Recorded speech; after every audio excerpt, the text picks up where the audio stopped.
السلام علیکم۔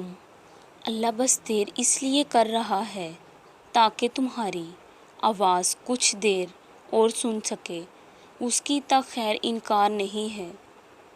تو پھر مانگو اس رب سے ہر وہ چیز جو تمہاری نظر میں ناممکن ہے، پھر وہ اپنی کرم کی ایسی نظر کرے گا تم پر کہ سب ممکن ہو جائے گا۔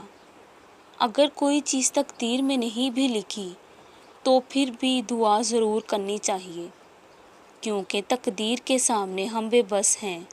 تقدیر لکھنے والا تو بے بس نہیں، ساتھ صرف رب دیتا ہے ساری برائیاں جان کر بھی۔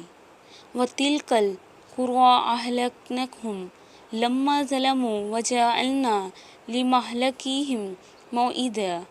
یہ عذاب رسیدہ بستیاں تمہارے سامنے موجود ہیں، انہوں نے جب ظلم کیا تو ہم نے انہیں ہلاک کر دیا، اور ان میں سے ہر ایک کی ہلاکت کے لیے ہم نے وقت مقرر کر رکھا ہے۔